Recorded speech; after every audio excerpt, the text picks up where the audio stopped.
The anger felt in America isn't confined to its borders, nor are acts of racism. Many Canadians, especially Black Canadians, are looking to Canadian political leaders to respond and deliver meaningful change here.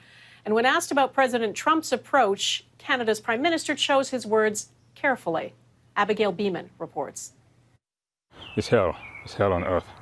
Godlove Ungwafusi says he deals with racism in Canada every day. Harassed by neighbors, stopped by police. Now George Floyd's death adds to his pain. Flurry of events going through my mind non-stop, 24 hours a day basically. It's just a confirmation of what we knew. It's like the coming race war we knew was going to happen.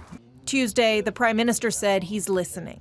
Black Canadians and racialized Canadians face discrimination as a lived reality every single day. There is systemic discrimination in Canada.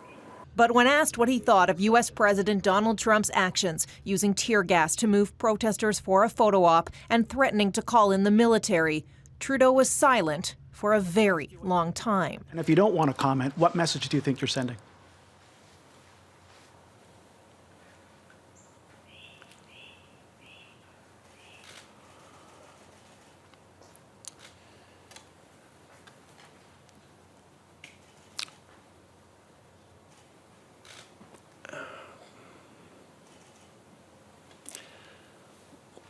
We all watch in horror and consternation what's going on in the United States. Trudeau usually answers in 1 second. That was 21. And in the end, no mention of Trump's name. I think it's important to condemn what Trump is going to do. If there is a calling in of the military, and many people are saying this would be a violation of constitutional norms in the United States, if there's massive state repression. Isaac Saney is a Black Studies specialist at Dalhousie University, and he's experienced racism himself in Halifax, going public after one nasty verbal attack against him and his young daughter on a bus. He says what's going on south of the border is deeply painful, but he also has hope. The multiracial, multi-ethnic crowds, rallies and demonstrations demonstrate that this is not just simply a Black protest, it's a Black-led protest, but they have allies. Allies calling for action and change over rhetoric. Abigail Beeman, Global News, Ottawa. People all over the world are showing solidarity for the protests in the U.S., and many are supporting Blackout Tuesday, a social media movement started by the music industry.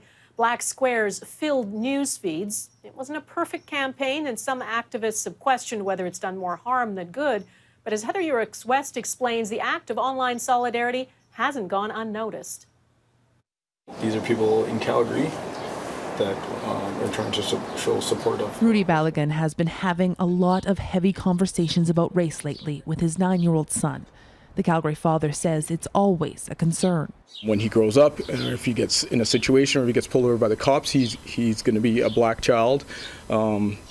Is that going to affect him for work or opportunities? The death of George Floyd and others has brought up so much pain for many in the Black community. When I first saw it, to be honest with you, I cried. I was sitting on my couch, my jaw was wide open, and as time went on, just tears filled my face. So when the talent manager saw the music industry was taking a moment to pause and reflect this week, he knew it was the right thing to do. A lot of the music that we make is about, social awareness, about struggle, about personal, perseverance, and it doesn't matter really what genre. Music has always been that healing force. Streaming services like Apple Music replaced browsing and regular programming with a radio stream Tuesday celebrating the best in Black music. Well, across social media, Black squares began to take over feeds. It made me smile just for the signs of solidarity. Still, what may have been a well-intentioned flood of support wasn't without controversy. As one sociologist pointed out on Twitter, why would you want the Black Lives Matter or BLM hashtag to be flooded with black squares, erasing people's activism? Author Blair Imani agreed. All this is doing is flooding the BLM hashtags with pointless black squares and burying important information. You can write your message in text, don't add a hashtag, but don't stop. Because controversy aside, to people like Chris Steffler, this Blackout Tuesday initiative has meant a lot. I know that as a Black man, as a Black Canadian, and as just a Black person, when I see so many of my white friends on Instagram posting Black screens, it makes me feel good. It does. Heather Urix-West, Global News, Calgary.